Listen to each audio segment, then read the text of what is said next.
Hello guys, स्वागत है आपका आपके प्रीता पहचान क्लासेस में।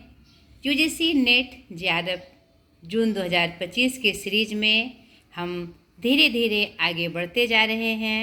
आज के इस वीडियो में मैं लेकर आई हूँ क्रम से UGC net JRF paper 2 Hindi unit 3 साहित्य शास्त्र डे 2 में आज हम देखेंगे रस निष्पत्ति यानी रस का अनुभव और साधारणीकरण कॉमनलाइजेशन। ठीक है, उसके बाद इसी में एक दूसरा पॉइंट शब्द शक्ति, काव्य गुण और काव्य दोष।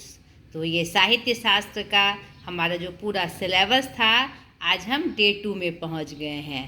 तो इसके पिछले वीडियो में हमने आपको साहित्य शास्त्र का पूरा सिलेबस बताया था और उसे हमने 5 पार्ट में बांट दिया था। इससे पहले के वीडियो में हमने डे 1 में देखा था काव्य के लक्षण, काव्य हेतु और काव्य प्रयोजन, प्रमुख संप्रदाय और सिद्धांत, और उसके बाद रस, अलंकार, रीति, ध्वनि, वक्रोक्ति और औचित्य की चर्चा हमने देखी थी। ठीक है, उसमें कुछ सलाह भी हमने आपको दिए थे रस को पढ़ने के बारे में, अलंकार को पढ़ने के बारे में, और अपना वीडियो भी सजेस्ट किया था।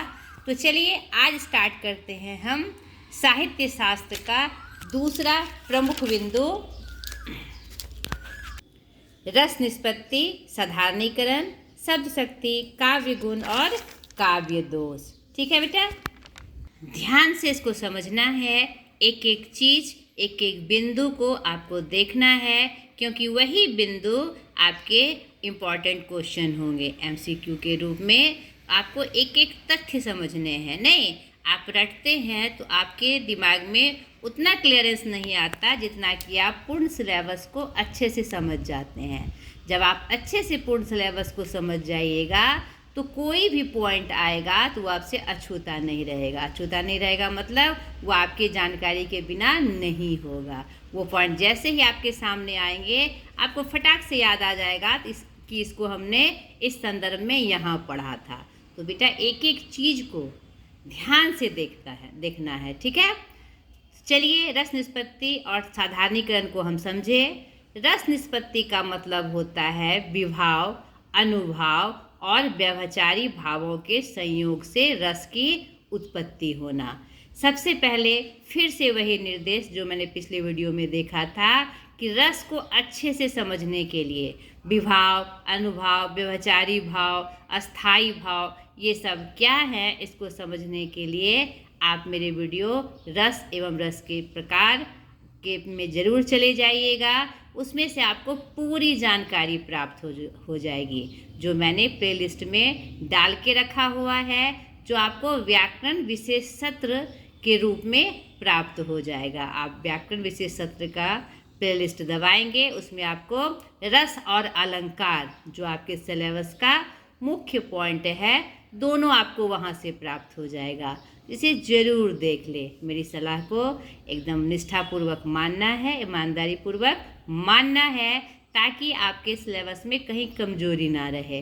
ठीक है बेटा, आगे देखिए। भरत मुनि को रस संप्रदाय का प्रवर्तक माना जाता है, जो हमने पहले देखा है।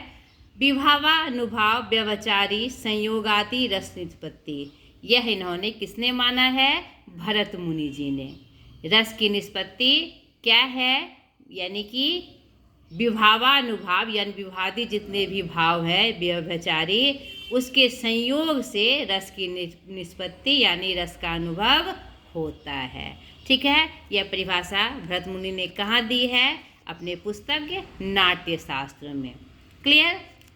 इसके बाद भट्ट लोलक ने निष्पत्ति का अर्थ यानी रस निष्पत्ति का जो अनुभव है किसको माना है? उत्पत्तिवाद से माना है। ठीक है, अब उत्पत्तिवाद क्या है, जिसे आरोपवाद भी कहा जाता है। पहले इसको देख लीजिए, फिर एक एक करके हम देखेंगे कि हमारा उत्पत्तिवाद क्या है, अनुमितिवाद क्या है, भुक्तिवाद क्या है, अभिव्यक्तिवाद क्या है और साधारणीकरण क्या है। तो पहले रस निष्पत्ति में किसने क्या कहा वो आपको समझना है। तो रस निष्पत्ति के बारे में इन भारतीय विद्वानों ने अपने अपने मत दिए हैं। ठीक है, तो यह आपको नाम के साथ याद रखना है। भरत मुनि ने विभावानुभाव व्यवचारी संयोग आदि रस निष्पत्ति, भट्ट लोलक ने उत्पत्तिवाद को रस निष्पत्ति का कारण बताया है। शंकुक ने रस निष्पत्ति का अर्थ अनुमितिवाद से लिया है, ठीक है, जिसका अर्थ अनुमान होता है। अभी मैं क्लियर करूँगी सबको। भट्ट नायक ने रस निष्पत्ति का अर्थ भुक्ति से लिया है। किसने? भट्ट नायक ने। अभिनव गुप्त ने निष्पत्ति का अर्थ अभिव्यक्तिवाद से लिया है, ठीक है। तो ये रस निष्पत्ति के कुछ विद्वानों द्वारा लिए गए मत थे। तो पहले हम इसको जाने और फिर साधारणीकरण की अवधारणा को हम समझेंगे। तो साधारणीकरण की अवधारणा को सर्वप्रथम जो भट्ट नायक ने पेश किया था, ठीक है। सर्वप्रथम सब ने अपने अपने मत दिए हैं। यहाँ पर ये कंफ्यूज नहीं करना है कि भट्ट नायक ने सिर्फ साधारणीकरण का दिया था मूल मंत्र, नहीं, सब ने दिया, लेकिन सर्वप्रथम भट्ट नायक ने दिया अपने अपने रूप में, ठीक है। तो चलिए पहले उत्पत्तिवाद को हम देख ले। यहाँ पर यह भूलना नहीं है कि चाहे भट्ट लोलक का हो, शंकुक का हो, भट्ट नायक का हो, यह सब मैं किसके अर्थ में बता रही हूँ? रस निष्पत्ति के अर्थ में। निष्पत्ति के अर्थ में यानी किसके? रस की निष्पत्ति के अर्थ में। अब देख ले भट्ट लोलक का उत्पत्तिवाद क्या कहलाता है, जिसे आरोपवाद भी कहा जाता है। भट्ट लोलक के उत्पत्तिवाद के अनुसार रस की उत्पत्ति विभाव, अनुभाव और व्यभिचारी भावों के संयोग से होती है और रस की अनुभूति सहृदय से होती है, जो नट नटी के अभिनय के माध्यम से अनुभव करते हैं। सहृदय मतलब पाठक या दर्शक, ठीक है। ध्यान से समझिए, ये रस निष्पत्ति के संदर्भ में भट्ट लोलक का उत्पत्तिवाद के रूप में यह वर्णन है कि उन्होंने रस को क्या माना, रस की उत्पत्ति को क्या माना, ठीक है। तो इन्होंने रस को अनुकृति में निहित माना है, जिसका अर्थ है रस की वास्तविक अनुभूति मूल पात्रों में होती है और नाटक में अभिनय करने वाले पात्र मात्र अनुकृति करते हैं। यानी इसका क्या तात्पर्य हुआ कि जो रस की अनुभूति होती है वह मूल पात्रों में जो जिसका वह अभिनय करता है उसमें होती है, यानी अस्थायी रूप से उसी में होती है, नहीं। और जो उसमें अभिनय करते हैं मात्र उसकी क्या करते हैं? अनुकृति करते हैं, ठीक है। ध्यान से समझिए इस चीज़ को। अब इस सिद्धांत को उत्पत्तिवाद इसलिए कहा गया क्योंकि यह रस को काव्य में उत्पन्न मानता है, यानी जो काव्य कहे गए हैं उसी से वह उसका उत्पन्न मानता है, यानी अस्थायी भाव के रूप में, ठीक है। यह सिद्धांत आरोपवाद इसलिए कहलाया क्योंकि यह भी मानता है कि सहृदय यानी दर्शक या पाठक नट नटी के माध्यम से उसी रस को प्राप्त करता है जिसे वास्तविक पात्रों ने प्राप्त किया होगा, नहीं। अब जैसे देखिए इस बात को उदाहरण के साथ समझते हैं हम, यानी आरोपवाद या उत्पत्तिवाद क्या है? वह हमारा जो विभाव है, जो कारण है रस उत्पन्न करने के, अनुभाव व्यभिचारी भावों के संयोग से हमारे अंदर उपजता है वह रस। जैसे देखिए, यदि नाटक में राम के रूप में अभिनय करने वाला व्यक्ति नट, जो उसका नट किसे कहते हैं? जो उसका अभिनय करता है, नाटक करता है, को दर्शक राम के रूप में देखता है, यानी वह जो अभिनय कर रहा है अगर वह राम का अनुभव कर रहा है तो उसे हम क्या मान लेते हैं कि वो हमारे राम हैं, नहीं।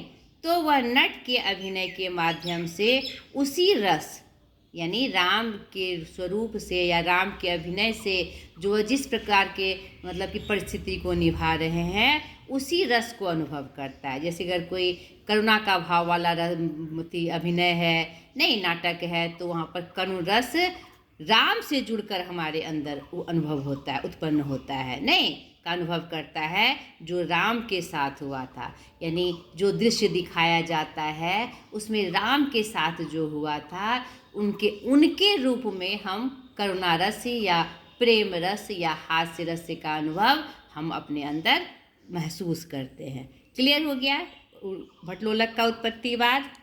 अब हम देखेंगे शंकुक का अनुमितिवाद, जिसे अनुमानवाद भी कहा गया।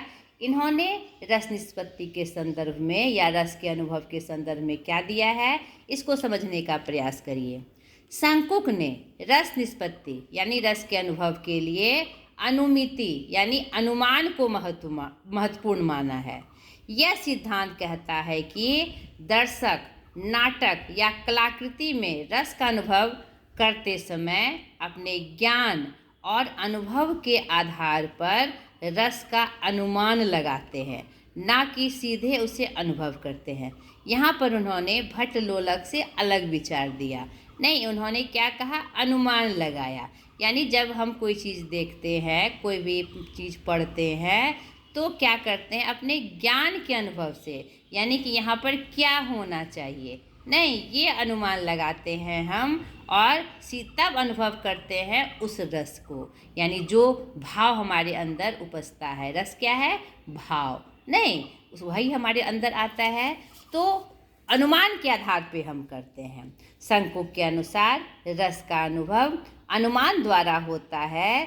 दर्शक नाटक के पात्र, उनके अभिनय और वातावरण के माध्यम से रस का अनुमान लगाते हैं। यानी सीधे हम जिस पात्र का वह नाटक कर रहा है उसमें न घुसकर जो नाटक ने जो अभिनय किया, नहीं, जो पात्र ने जो नाटक किया, जिस संदर्भ में अपनी प्रस्तुति दी और जो वातावरण होता है, उसके माध्यम से हम रस का अनुभव करते हैं। आहा, उसने एकदम डिट्टो वैसा ही उतार दिया, तो उसके अभिनय से हम रस का अनुभव करते हैं। यह किसने दिया, संकुक ने दिया। संकुक ने रस की स्थिति नट अभिनेता में ना होकर सामाजिक यानी दर्शक में मानते हैं।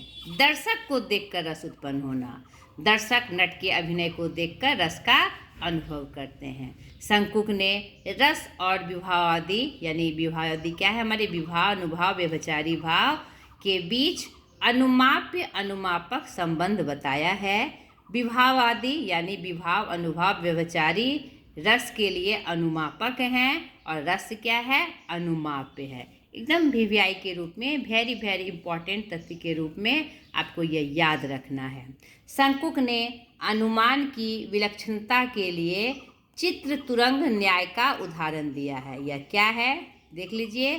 जैसे कि चित्र में बना घोड़ा, नहीं, यानी कोई दौड़ता हुआ घोड़ा का चित्र है तो वह भागता हुआ प्रतीत होता है, हमारे अंदर भागने के भाव उत्पन्न होते हैं। वैसे ही नट का अभिनय रस का अनुभव कराता है कि जो कार्य वह करता है उसी का रस, उसी का भाव हमारे अंदर उपजता है। क्लियर हो गया संकुक जी का। नोट के रूप में, संकुक का अनुमितिवाद भट्टलोलट के आरोपवाद और भरत मुनि के रस सूत्र की व्याख्या से भिन्न है।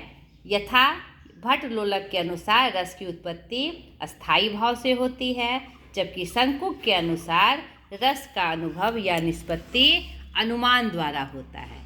भरत मुनि के रस सूत्र में रस की निष्पत्ति स्थायी भाव, विभावादि और सामाजिक के सहयोग से होती है, तो यह दोनों से अलग है। तीसरा, भट्टनायक का भुक्तिवाद, जिसे भोगवाद साधारणीकरण के रूप में जाना जाता है, क्योंकि सर्वप्रथम भट्टनायक जी ही ने ही साधारणीकरण का परिभाषित किया था, साधारणीकरण का उपयोग किया था। ठीक है, अब देख ले भुक्तिवाद क्या है। भट्टनायक का भुक्तिवाद रस निष्पत्ति का वह सिद्धांत है जो रस का काव्य में निहित होना नहीं मानते, बल्कि रस का अनुभव या पाठक या दर्शक की प्रतिक्रिया में होता है। यानी जो सीन हम देख रहे होते हैं, जो चीज़ हम पढ़ रहे होते हैं, तो पाठक और दर्शक उसके पढ़ने से उसमें जो प्रतिक्रिया होती है वही रस के रूप में हमारे अंदर उसका अनुभव होता है, रस की उत्पत्ति होती है।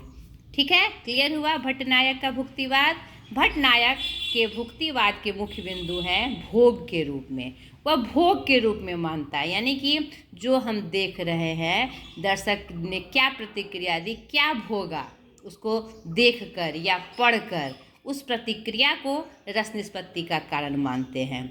और इन्होंने शब्द के 3 व्यापार बताए, अभिधा शब्दार्थ का बोध, ठीक है, भावकत्व यानी भाव की भावना, और भोग यानी रस का अनुभव। ठीक है, जो हमने देखा, जो हमने भोगा। और इनका तीसरा प्रमुख बिंदु है साधारणीकरण। साधारणीकरण के रूप में इन्होंने कौन सा मत दिया? जहाँ स्थायी भाव और विभाव समग्र रूप से देश, काल और व्यक्ति से मुक्त होकर साधारण रूप ले लेते हैं। यानी कोई विशेष तथ्य के रूप में इन्होंने किसी को समर्थन नहीं दिया। इन्होंने साधारणीकरण के रूप में कि वह सिर्फ देश तक नहीं, काल तक नहीं, व्यक्ति तक संबंधित नहीं होता है, तीनों के रूप क्या हो जाते हैं? एक समान साधारणीकरण को प्राप्त कर लेते हैं। क्लियर हुआ? अब इसकी विशेषताएं। भट्टनायक रस निष्पत्ति को एक मानसिक प्रक्रिया के रूप में देखते हैं जो पाठक या दर्शक के अनुभव पर निर्भर करता है। एक एक चीज़ को आपको ध्यान से समझना है, तभी साहित्य शास्त्र में आपकी पकड़ मजबूत हो सकती है और इस यूनिट पर आपके कोई भी प्रश्न आए तो आपसे छूटेगा नहीं। तो हर यूनिट को आपको गंभीरता से देखते चले जाना है। आगे देखिए, अभिनव गुप्त का यहाँ पर हम देखेंगे कि क्या मानते हैं वे और उनकी क्या विशेषताएं हैं। वे रस को एक सुखद और आनंददायक अनुभव के रूप में देखते हैं जो दर्शक या पाठक को सात्विक बनाता है। सात्विक मतलब सहज बनाता है, हर चीज़ के लिए, हर मतलब कि मुख्य बिंदु के लिए उसे सरल बनाता है, सहज बनाता है। ये रस निष्पत्ति को एक अस्थायी अनुभव के रूप में देखते हैं जो पाठक या संकुक को प्रभावित करता है। ठीक है, यह संकुक के अनुभूतिवाद और अभिनव गुप्त के व्यंजनावाद अभिव्यक्तिवाद से अलग है। ठीक किसका? ये भट्टनायक का हम देख रहे थे। अब अंतिम अभिनव गुप्त का अभिव्यक्तिवाद, जिसे व्यंजनावाद भी कहा जाता है, यानी किसी चीज़ की व्यंजना व्याख्या करना, अभिव्यक्ति देना। अभिनव गुप्त ने रस का सिद्धांत का मुख्य रस की अभिव्यक्ति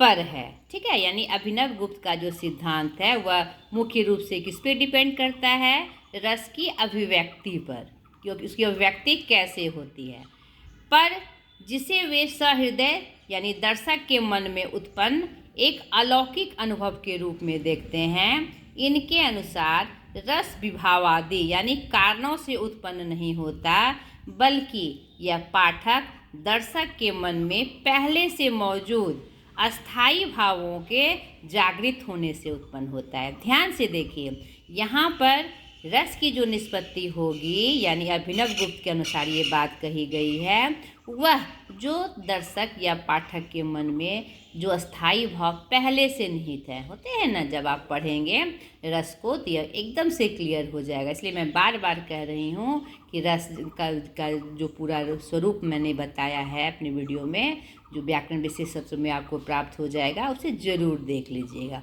तब बार बार आपको दिक्कत नहीं होगी।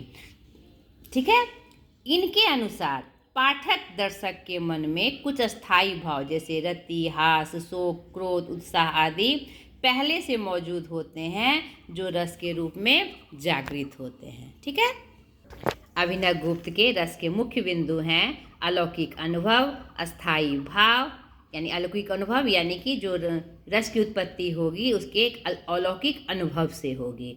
अस्थायी भाव यानी पहले से जो अस्थायी भाव हैं वह उसी की जागृति रस की निष्पत्ति है। साधारणीकरण जो हमने ऊपर बताया, साधारणीकरण क्या है? विशेष व्यक्ति विशेष से हटकर तीनों का स्वरूप साधारण हो जाना, यानी एक जैसा हो जाना। अभिव्यक्तिवाद यानी रस की अभिव्यक्ति करना ही क्या है?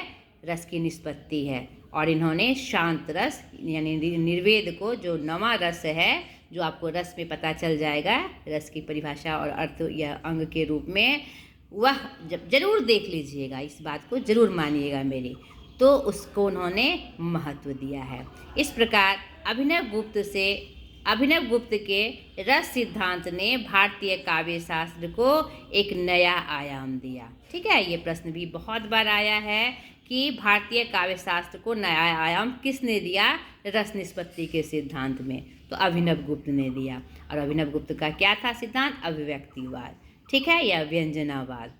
उन्होंने रस को एक अलौकिक और गतिशील अनुभव के रूप में प्रस्तुत किया। यहाँ जो मुख्य जो विद्वानों का मत था वो हमने क्लियर किया। अब थोड़ा सा साधारणीकरण को हम देख लें और इसके बारे में भी अपने मत को स्पष्ट कर लें। साधारणीकरण का शाब्दिक अर्थ है सार्वभौमिकरण, यूनिवर्सलाइजेशन या कॉमनाइजेशन, यानी साधारण। भारतीय सौंदर्य शास्त्र में इस प्रक्रिया को भारतीय सौंदर्य शास्त्र में यह उस प्रक्रिया को संदर्भित करता है जिसके द्वारा कला के किसी कार्य के बारे में व्यक्ति की धारणा व्यक्तिगत अनुभवों और पूर्वाग्रहों से बंधी होने से हटकर, यानी एक सेंस में नहीं, ये जो पर्सनल मत है उसमें नहीं, उससे हटकर सार्वभौमिक और वस्तुनिष्ठ समझ में बदल जाती है, यानी साधारण रूप में बदल जाती है। एक मत जो मिला जुला के जो उसका निचोड़ निकलता है सभी चीज़ों का, उसमें बदल जाती है, वस्तुनिष्ठ हो जाती है। ठीक है, आगे देखिए, इसके मुख्य बिंदु हैं विशिष्ट से सामान्य तक, यानी जो हमने विशिष्ट मत दिए उसे हम सामान्य बनाते हुए एक निचोड़ निकालते हैं। सार्वभौमिक समझ, यानी सबको जो तीनों का या कोई भी अलग अलग मत होते हैं उसको एक सार बनाकर उस समझ को विकसित करना। सहानुभूति और करुणा साधारणीकरण का एक प्रमुख रूप है। अगर हम साधारणीकरण में पहुंचते हैं तो हमारे अंदर किसी भी विषय वस्तु के प्रति सहानुभूति और करुणा की भावना जागृत होती है। और सौंदर्य अनुभव, जब हम सरल हो जाते हैं, सहज हो जाते हैं, तो किसी भी विषय वस्तु का जो सौंदर्य है वह हमारे सामने अपने आप प्रस्तुत होने लगता है, क्योंकि किसी विशेष मत या किसी विशेष पक्ष में हम उस रूप में उसे हम नहीं देखते, उसे हम साधारण रूप में देखते हैं। तो उसका जो भी तथ्य का वर्णन होता है, कोई भी किसी भी तथ्य का कुछ ना कुछ सौंदर्य जरूर होता है, तो वह हमें दिखाई पड़ने लगता है। इस प्रकार हम देखते हैं कि साधारणीकरण का उद्देश्य कला में समान आधार खोजना है, ताकि दर्शक इसे न केवल व्यक्तिगत रूप में बल्कि एक व्यापक मानवीय अनुभव के हिस्से के रूप में अनुभव कर सके। ठीक है, ये साधारणीकरण भी स्पष्ट हुआ। अब इसका साहित्य शास्त्र के डे 2 का दूसरा प्रमुख बिंदु शब्द शक्ति, काव्य गुण और काव्य दोष क्या है, हम इसकी चर्चा करेंगे। इसे भी आप ध्यान से समझिए, वीडियो बड़ा हो जाए उसे उकताइए नहीं, पूरे लास्ट तक वीडियो को देखिए, क्योंकि एक एक तथ्य आपके लिए इम्पॉर्टेंट है। और ये मेरी जो मेहनत है, ये जो मेरी बातें हैं, मैं चाहती हूँ कि यूजीसी नेट के जो भी तैयारी कर रहे हैं पेपर 2 हिंदी का, वह उन तक पहुँचे। इसके लिए मेरे चैनल को लाइक करें, शेयर करें, सब्सक्राइब करें, ये मेरा रिक्वेस्ट है, ताकि ये जो मेरी मेहनत है वह दूर दूर तक पहुंच सके, उन सारे आकांक्षियों तक, उन सारी तैयारी करने वालों तक जो हिंदी में अपनी पकड़ मजबूत करना चाहते हैं यूजीसी नेट जेआरएफ के पक्ष के लिए। तो ये ज़रूर करिएगा, आपके साथ साथ उनको भी इसका फ़ायदा मिले। ठीक है, अब शब्द शक्ति को हम देख ले डिटेल से, अच्छे से समझते हुए एक एक पॉइंट को एकदम ध्यान से देखते हुए। शब्द शक्ति का अर्थ शब्द की ताकत, सामर्थ्य या क्षमता से लिया जाता है, यानी शब्द को व्यंजित करने की क्या शक्ति है। अर्थ को अभिव्यक्त करने की यही ताकत शब्द शक्ति कहलाती है, जो कि असीमित होती है। ध्यान से सुनना है। शब्द में उच्चारण के साथ वक्ता और श्रोता के मन, कल्पना और अनुभूति पर प्रभाव डालने की ताकत, यह भी शब्द शक्ति कहलाती है। शब्द का कोई निश्चित अर्थ नहीं, उसका अर्थ प्रयोग पर निर्भर करता है। यह बहुत इंपॉर्टेंट बात है। ठीक है, यानी शब्द का कोई निश्चित अर्थ नहीं होता, हम प्रयोग के अनुसार उसके अर्थ को बदल सकते हैं, उसका स्वरूप बदल सकता है। अर्थ की परिभाषा, शब्दार्थ शब्द शक्ति, अर्थात शब्द और अर्थ के संबंध को शब्द शक्ति कहते हैं, यानी कि यह एक पॉइंट हुए, यानी शब्दार्थ शब्द शक्ति। ठीक है, शब्द में निहित अर्थ को प्रकट करने वाले कार्य व्यापार को शब्द शक्ति कहते हैं, यानी शब्द शक्ति के जो विभिन्न रूप हमारे विद्वानों ने दिए भारतीय मत में, उसको मैं बता रही हूँ, ध्यान से समझना है। हिंदी साहित्य कोश के अनुसार शब्द की शक्ति उसके अंतर्निहित अर्थ को व्यक्त करने का व्यापार है। ठीक है, जैसे देखिए हिंदी साहित्य कोश ने क्या परिभाषित किया शब्द शक्ति के रूप में, उसको उदाहरण के साथ भी समझना है। यानी शब्द की शक्ति उसके अंतर्निहित अर्थ को व्यक्त करने का व्यापार है। जैसे बंदरों का आजकल बड़ा आतंक है। यहाँ पर हम सीधे तौर पे बता रहे हैं कि बंदर मतलब पूरे क्षेत्र में फैल गए हैं और आतंक फैला दिए हैं। और दूसरा, अरे वह तो बंदर है, हर समय उछल कूद करता है। बंदर शब्द एक, किंतु प्रयोग से अर्थ भिन्न। अब आपको समझ में आ गया होगा कि शब्द की शक्ति उसके अंतर्निहित अर्थ में व्यक्त है। ठीक है, आगे देखिए। शब्द शक्ति के भेद आचार्य मम्मट ने अपने ग्रंथ काव्य प्रकाश में शब्द शक्ति के 3 भेदों का उल्लेख किया है, जो 3 प्रकार के अर्थ अभिव्यक्त करते हैं। किसने? आचार्य मम्मट जी ने। किसमें? कौन से ग्रंथ में? काव्य प्रकाश में। एक एक चीज ध्यान से देखना है। अभिधा यानी अभिधार्थ, मुख्यार्थ या वाच्यार्थ, 4 नामों से इसे जाना जाता है। दूसरा, लक्षणा शब्द शक्ति। अभिधा शब्द शक्ति, लक्षणा शब्द शक्ति और व्यंजना शब्द शक्ति। ध्यान से देखना है। अब तीनों का रूप हम देख ले। एक तात्पर्यावृत्ति, एक अन्य भेद जो कुछ विद्वानों ने वर्णन किया है, मगर सर्वमान्य के अनुसार 3 भेद ही हैं। तो कभी अगर यह शब्द आपके सामने आ जाए तो घबराना नहीं है। तात्पर्यावृद्धि के रूप में भी कुछ विद्वानों ने मत दिए हैं, लेकिन सर्वमान्य मत के रूप में अभिधा शब्द शक्ति, लक्षणा शब्द शक्ति, व्यंजना शब्द शक्ति के 3 भेद हमारे काव्य शास्त्र में उपलब्ध हैं। अब अभिधा शब्द शक्ति क्या है, समझना है इसको। शब्द की जिस शक्ति के कारण किसी शब्द का साधारण तथा लोक प्रचलित अथवा व्यवहारिक अर्थ प्रकट होता है, उसे अभिधा शक्ति कहते हैं। उदाहरण, घोड़े अस्तबल में बंधे हैं, रमा नृत्य कर रही है। इन सब वाक्यों को पढ़कर हमें नॉर्मली लगता है कि क्या हो रहा है। हमारे सामने मस्तिष्क पटल पर एक आता है कि हाँ, घोड़े अस्तबल में बंधे हैं, वही रूप आता है। रमा नृत्य कर रही है तो नृत्य कर रही है। ठीक है, यानी कि शब्द का साधारण तथा लोक प्रचलित या व्यवहारिक रूप हमारे सामने आया। अब लक्षणा शब्द शक्ति को समझिए। तीनों शब्द शक्ति समझने के बाद आपको तीनों का में जो मूल अंतर है वो आपको स्पष्ट हो जाएगा।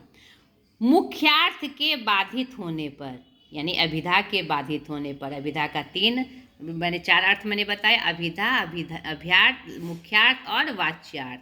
ठीक है, अब 4 शब्द याद रखना है, क्योंकि चारों का प्रयोग आता है कहीं ना कहीं। तो मुख्यार्थ के बाधित होने पर शब्द के किसी अन्य अर्थ, यानी अन्य अर्थ जो लक्षण है, लक्ष्यार्थ मतलब लक्षण है जो उसके का बोध कराने वाली शब्द शक्ति लक्षणा शब्द शक्ति कहलाती है। यानी मुख्यार्थ बाधित हो गया और जैसा लक्षण दिखाया जा रहा है वह अर्थ हमारे सामने आ गया। लक्षणा शब्द शक्ति द्वारा व्यक्त अर्थ लक्ष्यार्थ कहलाता है और लक्ष्यार्थ को व्यक्त करने वाला शब्द लक्षक कहलाता है। ये बात भी आपको याद रखनी है। ठीक है, लक्षणा शब्द शक्ति में 3 स्थितियां महत्वपूर्ण है। मुख्यार्थ का ज्ञान और उसमें बाधा, मुख्यार्थ और लक्ष्यार्थ का संबंध और लक्षणा द्वारा भिन्न अर्थ का ज्ञान। तो निश्चित रूप से ये चीज़ होगा कि मुख्यार्थ के अर्थ में बाधा पहुँचेगी और दोनों में संबंध भी होगा, ताकि उसके आधार पर हम दूसरे का अर्थ बताएं, और भिन्न अर्थ, यह निश्चित है। अब उदाहरण से देखिए, लाठियाँ चल रही है, नहीं, हमने एक वाक्य बोला लाठियाँ चल रही है, तो इसका क्या मतलब है? लाठी प्राणी नहीं जो चले, अर्थात मुख्यार्थ बाधित हो रहा है यहाँ पर, और दोनों में संबंध भी है और दोनों का अलग भिन्न अर्थ भी निकलेगा। देखिए स्पष्टीकरण से, लाठी का प्रयोग सामान्यतः लड़ाई झगड़े में किया जाता है, अतः लक्ष्यार्थ व्यक्त हो रहा है कि लड़ाई हो रही है, भिन्न अर्थ निकला नहीं, यानी मुख्यार्थ बाधित हुआ, दोनों में संबंध भी है और भिन्न अर्थ क्या निकला? लड़ाई हो रही है। दूसरे अन्य उदाहरण से और स्पष्ट रूप से समझिए, सुधा तो निरी गाय है। क्या सुधा गाय बन गई? लड़की कोई गाय बन गई? नहीं, तुम तो भाई लोहे के बने हो। निरी गाय है मतलब सीधी है। तुम तो भाई लोहे के बने हो। क्या कोई व्यक्ति लोहे का बन सकता है? नहीं, यहाँ पर लक्ष्यार्थ है कि तुम लोहे के बने हो, यानी बहुत मजबूत हो। ठीक है। अब लक्षणा शब्द शक्ति के मुख्य 4 भेद की चर्चा हमारे काव्य में आती है। रूढ़ा लक्षणा यानी जो रूढ़ी जो परंपरा चली आ रही है, प्रयोजनवती लक्षणा, उपादान लक्षणा और लक्षण लक्षणा। ये किसके भेद हैं? लक्षणा शब्द शक्ति के, यानी शब्द शक्ति के दूसरा जो भाग था, दूसरा जो भेद था लक्षणा शब्द शक्ति के, यह भेद उसके हैं। ठीक है, कंफ्यूज नहीं करना है। रूढ़ा लक्षणा, प्रयोजनवती लक्षणा, उपादान लक्षणा और लक्षण लक्षणा। अब फटाफट इसके क्या कहते हैं, इसका भेद जो है उसके को भी स्वरूप हम देख लें ताकि हम कंफ्यूज ना करें। शब्द की जिस शक्ति से मुख्यार्थ के बाधित होने पर रूढ़ी अर्थात परंपरा अथवा लोकोक्ति का या मुहावरों से अर्थ प्राप्त ग्रहण किया जाता है, उसे रूढ़ा लक्षणा कहते हैं। जैसे रमेश ने अपने पिता की नाक कटवा दी, यानी रूढ़ा लक्षणा में लोकोक्ति और मुहावरों के से प्राप्त अर्थ ग्रहण किया जाता है। ध्यान से समझना है इसको, ठीक है। रामलाल तो हरिश्चंद्र है, यानी सत्यवादी है।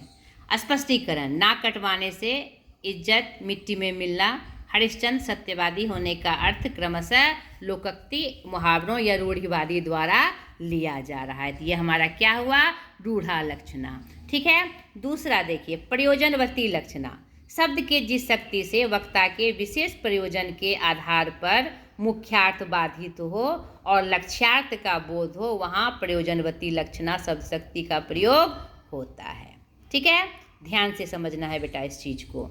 उदाहरण, वह देखो सामने हड्डियों का ढांचा जा रहा है, वाह क्या हवा महल बनवाया। यहाँ पर प्रयोजन दिख रहा है, नहीं, हड्डियों के ढांचे से कमजोर शरीर का और हवा महल से हवादार का अर्थ अभिव्यक्त हो रहा है। तीसरा, उपादान लक्षणा।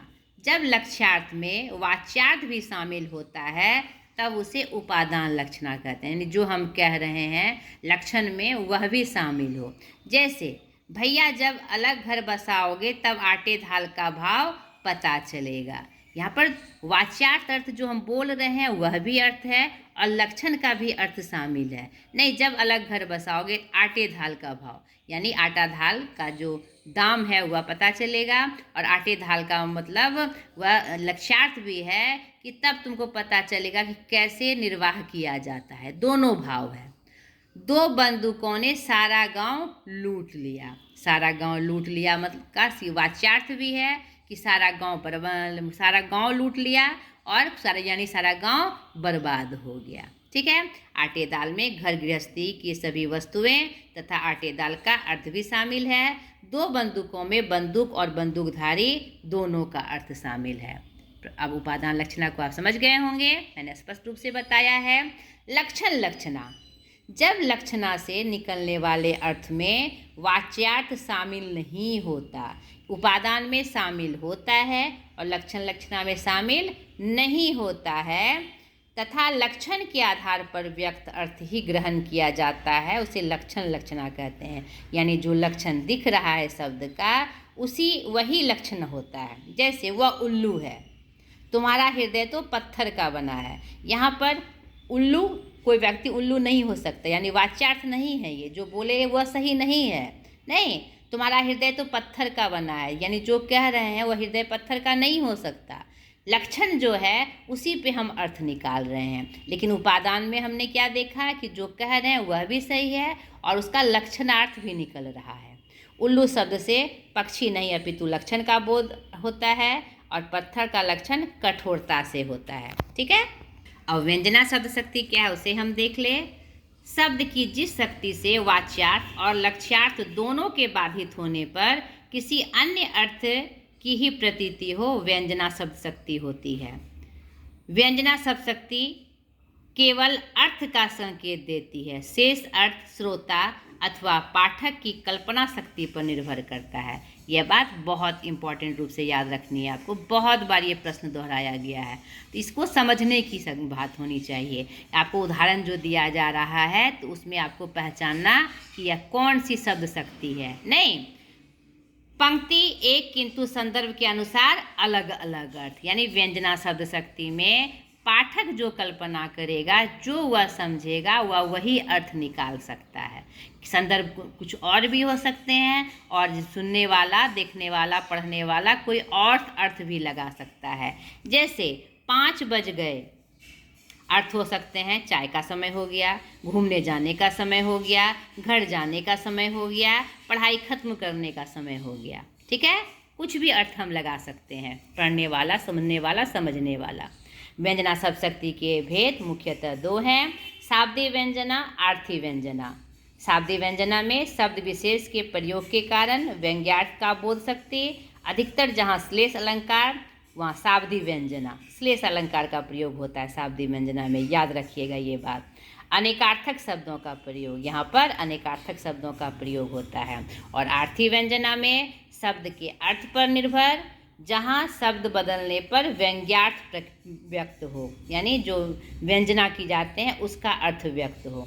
और इसमें एकार्थक शब्दों का प्रयोग होता है, शाब्दिक में अनेकार्थक और आर्थी में एकार्थक। उदाहरण शाब्दिक व्यंजना का, रहीमन पानी राखिए, बिन पानी सब सून, है ना, अनेक शब्दों का प्रयोग हुआ है, अनेक अर्थ निकल रहे हैं इसके। स्पष्टीकरण, प्रस्तुत उदाहरण में पानी शब्द पर व्यंग्यार्थ निर्भर है तथा पानी शब्द के क्या कहते हैं ध्यान पर जल का प्रयोग करने पर व्यंग्यार्थ समाप्त हो जाता है। आर्थी व्यंजना का देख लीजिए, री अभाव की चपल बालिके, री ललाट की खल रेखा। नहीं, यहाँ पर एकार्थक अर्थ है ना, एक अर्थ यहाँ पर। अभाव की चपल बालिका के हृदय का आधार करने वाली भाव निहित है। ललाट की खल रेखा मस्तक पर दुर्भाग्य की संकेत रेखा का भाव निहित है, जो कि अर्थ से हमें स्पष्ट हो रहा है। नहीं, इसके अर्थ से जो शब्द शक्ति आ रही है वह दिख रहा है, उसकी व्यंजना हो रही है। तो यहाँ पर शब्द शक्ति का पूरा विवरण हमने देखा। अब फटाफट हम काव्य गुण और काव्य दोष को देख लें। वीडियो थोड़ा बड़ा बन गया लेकिन ये बहुत इम्पोर्टेंट हुआ है। नहीं, अब काव्य गुण में काव्य के अंगों में रस, गुण, रीति, अलंकार आदि की गणना की जाती है। रस के उत्कर्ष में सहायक तत्व या स्थायी धर्म को काव्य गुण कहा जाता है। ठीक है, जो उसमें रस को उत्पन्न करने में जो सहायक तत्व होते हैं उसी को क्या कहा जाता है, काव्य गुण। ये काव्य के रस का उत्कर्ष बढ़ाते हैं, इनके प्रयोग से काव्य की सरसता में वृद्धि होती है। आचार्य वामन के अनुसार, अब विभिन्न विद्वानों का मत इसमें देख लीजिए जो बहुत इंपॉर्टेंट है आपके एग्जाम के लिए। विशेष प्रकार की पद रचना को रीति कहते हैं। यह रीति गुणों पर आश्रित होती है। किसके अनुसार, वामन के अनुसार। भरत मुनि ने काव्य गुणों की संख्या 10 मानी है। ठीक है, वह देख लीजिए कौन कौन सी, श्लेष, प्रसाद, क्षमता, समाधि, माधुर्य, ओज, सौकुमारी, अर्थशक्ति, उदारता और कांति। आचार्य दंडी ने भी इसी 10 गुणों को काव्य गुण माना है, यानी भरत मुनि का और आचार्य दंडी का एक ही मत है। आचार्य मम्मट ने काव्य प्रकाश में सभी गुणों को 3 गुणों में समाहित किया है, यानी भरत मुनि ने जो 10 गुण दिए, आचार्य दंडी ने जो उनका समर्थन किया, उसी को एक समान मिलाते हुए उन्होंने तीनों को 3 रूप में समाहित किया है और यह सर्वमत में माना गया है। ठीक है, तो मुख्य रूप से अगर हम काव्य गुण की चर्चा देखेंगे तो वह 3 रूप में हमारे सामने आती है, माधुर्य, ओज और प्रसाद के रूप में। ठीक है, यह किसने मत दिया था, आचार्य मम्मट ने। कौन से ग्रंथ में, अब उनके काव्य प्रकाश ग्रंथ में। अब माधुर्य गुण क्या है, ओज गुण क्या है, प्रसाद गुण क्या है, इसे हम शॉर्टकट में देखें। इसका शाब्दिक अर्थ है शहद जैसा मीठा, यानी एकदम मधुर, एकदम आप मन को प्रसन्न करने वाला। जिस काव्य के रचना के पढ़ने या सुनने से पाठक या श्रोता का चित्र द्रवित हो उठता है, वहाँ माधुरी गुण होता है। यानी किसी प्रसंग को देखकर, किसी प्रसंग को पढ़कर हमारा मन एकदम द्रवित हो जाए उसके प्रति, अर्थात अंतःकरण को आनंद उल्लास से द्रवित करने वाली कोमल मधुर वर्णों से युक्त रचना में माधुरी गुण होता है। माधुरी गुण ट वर्ग, ट, ठ, ड, ढ, न को छोड़कर क से भ तक के वर्णों में युक्त अनुनासिक वर्णों की अधिकता, अल्प समास या समास का अभाव, कोमल कांत पदावली युक्त श्रुति मधुर शब्दों का प्रयोग होता है। ये आपके लिए भी आई है। यह भी प्रश्न बहुत बार दोहराया गया है, इसलिए मैं कहती हूँ कि एक एक चीज़ को ध्यान से समझिए। भिखारी दास ने इसका लक्षण इस प्रकार बताया है। अनुस्वार और वर्गुच्युत सबे वरहन अवय अक्षर जो में मृदु पड़े सो माधुर्य विवरण। ठीक है, उदाहरण में देख लीजिए भिखारी दास ने जो लक्षण इसका बताया है। बतरस लालच लाल की मुरलीधरी लुकाए, हमारे हरिल की लकड़ी मन क्रम वचन नंदन सो रही दुखड़ी। यानी कि कोई भी ऐसा प्रसंग जो हमारे मन को एकदम द्रवित कर दे, रस से भर दे पढ़ने के साथ ही वह हमारा माधुर्य रस के गुण में आता है, यानी काव्य गुण में माधुर्य गुण के रूप में आता है। अब ओज गुण क्या है? ओज शब्द का शाब्दिक अर्थ तेज, प्रकाश या दीप्ति से है। यानी ओज आ जाना, एक तेज, एकदम तेजी आ जाना। जिस काव्य रचना को सुनने या पढ़ने से चित्त का विस्तार और मन में तेज उत्पन्न हो, वहाँ ओज गुण अभिव्यक्ति होती है। ठीक है, इसमें चित्त में दीप्ति का आवेग उत्पन्न होते हैं। इसमें द्वितीय वर्णों, अब इसमें क्या क्या कौन कौन से वर्ण का होता है, जैसे हमने वो उसमें माधुर्य गुण में देखा, और इसमें देखिए क्या क्या होता है। द्वितीय वर्णों, संयुक्त वर्णी, रेव, पुरुष वर्गों, लंबे लंबे समासों का, उसमें समास नहीं था यानी अल्प था, और इसमें समास का, मूर्धन्य ध्वनियों आदि का प्रयोग किया जाता है। युद्ध वर्णन, वीरों के स्वभाव, वेशभूषा, प्रकृति के विराट दृश्यों के प्रकटीकरण के लिए ओज गुण का प्रयोग किया जाता है हमारे काव्य में। ठीक है, ध्यान रखना है इसको।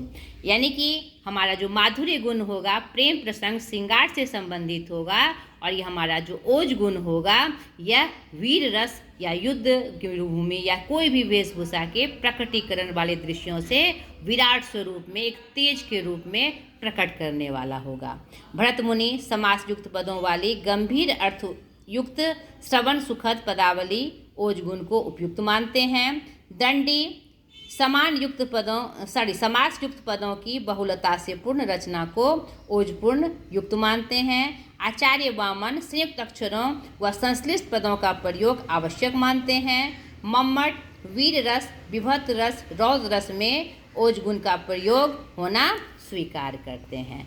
ठीक है, ये सब विभिन्न आचार्यों के स्वरूप थे ओज गुण के रूप में। उदाहरण देख लीजिए ओज गुण का। चिक्क रही दिग्गज डोल मही ग्रिलोल सागर खर भरे, मन हरस सब गंधर्व शुरमुनि लाग मुठुन्नर दुख टरे। नहीं, आदि आदि, यानी ऐसे पद, ऐसे काव्य जो हमारे अंदर एक तेज, एक ओज भर दे। नहीं, एक ओजस्वी रूप में, एक तेज रूप में, एक वीर रस में हमारे अंदर वह प्रस्फुटित कर दे, वह हमारा क्या होता है? ओज गुण।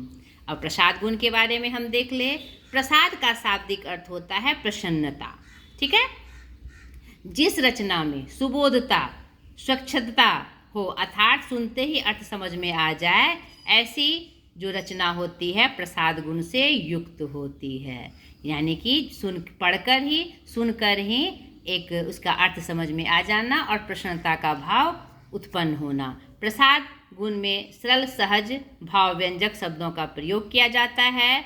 अर्थ की सुबोधता या सुस्पष्टता इसकी विशेषता है।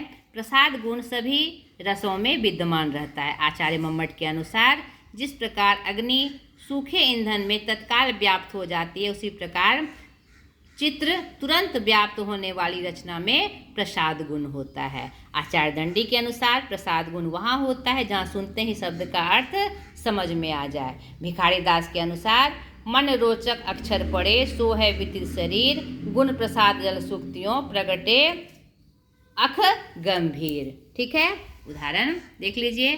जाकी रही भावना जैसे प्रभु मूर्ति देखती तन तैसे, पढ़ के ही समझ में आ गया। विनती सुन लो हे भगवान, हम सब बालक हैं नादान। ये 3 प्रमुख गुण हमारे काव्य के थे।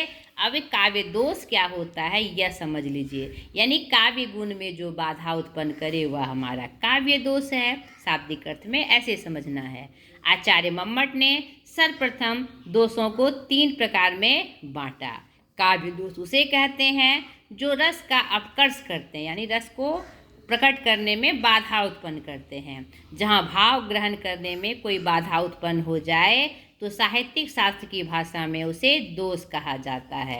अर्थात जो किसी वस्तु के द्वारा कविता के मुख्य अर्थ को समझने में बाधा पहुंचाती है या उसकी सुंदरता में कमी आती है, उसे काव्य दोष कहा जाता है। काव्य स्वादन में वर्ग, वाक्य गठन, अलंकार, रस, छंद आदि का समुचित प्रयोग नहीं होने पर बाधा उपस्थित होती है और रचना का सौंदर्य एवं महत्व घट जाता है। तो काव्य दोष 3 प्रकार के रूप में हमारे सामने उपस्थित होते हैं और ये सीधे शब्दों में है, इसे आप समझ सकते हैं। शब्दगत दोष, अर्थगत दोष और रसगत दोष। यानी कुछ शब्दों को अगर समझने में हमें दिक्कत आती है तो वह जिस काव्य में उसका प्रयोग हुआ है तो वह शब्दगत काव्य दोष हैं। उसके अर्थ को स्पष्ट करने में जब हमें दिक्कत आती है तो वह काव्य के अर्थगत दोष हैं। और रसगत दोष में वैसे दोष आते हैं जो मुख्य भाव को हमारे अंदर जागृत करने में, उसका सही रूप से स्फुरण करने में कमी लाते हैं। सही रूप से स्पष्ट नहीं हो पाता, सही रूप से वह रस हमारे अंदर उत्पन्न नहीं हो पाता, कोई भाव उत्पन्न नहीं हो पाते, वह काव्य का रसगत दोष है। ठीक है, यानी शब्द में पाए जाने वाले दोष को शब्दगत दोष कहते हैं। यह 16 प्रकार के होते हैं मुख्यतः। जहाँ कविता में ऐसे अर्थ का दोष हो जो वास्तविक अर्थ पोषक नहीं हो तो वहाँ अर्थ दोष माना जाता है। इसकी संख्या 33 बताई गई है। और रसगत दोष जहाँ मुख्यार्थ द्वारा व्यक्त होने वाले रस के परिप्रेक्ष्य में अड़चन आती है वहाँ रसगत दोष माना जाता है। इसकी संख्या 13 मानी गई है मुख्य रूप से। तो हमने काव्य दोष की भी पूरी चर्चा देखी। तो इस पाठ का, साहित्य शास्त्र का दोनों मुख्य बिंदु हमारा यहीं समाप्त हुआ, यानी कि रस निष्पत्ति, साधारणीकरण, शब्द शक्ति, काव्य गुण और काव्य दोष। आशा करती हूँ मैं आपके लिए सहायक हुई होंगी और फिर से आपके लिए यह मुख्य रूप से यह सलाह जो मैं बार बार देती हूँ कि कोई भी आप मेरा वीडियो देखें, उसके बाद उससे संबंधित आपको MCQ क्वेश्चन का अभ्यास करना है। मेरे पास टेक्निकली थोड़ी कमी है, इसीलिए मैं वह अभ्यास आपको नहीं करवा पाती हूँ, लेकिन हर यूनिट को पढ़ने के बाद आपको आपके YouTube पर बहुत सारे ऐसे मिल जाएंगे MCQ क्वेश्चन। तो आपको अपना वीडियो ख़त्म करने के बाद उससे संबंधित MCQ क्वेश्चन का अभ्यास करना है, तब आपको आपकी पकड़ पता चलेगी। तो इसे ज़रूर मानिएगा। आज तक के लिए इतना ही। ढेर सारी शुभकामनाओं के साथ अपनी बातों को मैं यहीं ख़त्म करती हूँ। अगले वीडियो में फिर साहित्य शास्त्र के तीसरे पार्ट को लेकर मैं हाजिर हो जाऊँगी। बाय।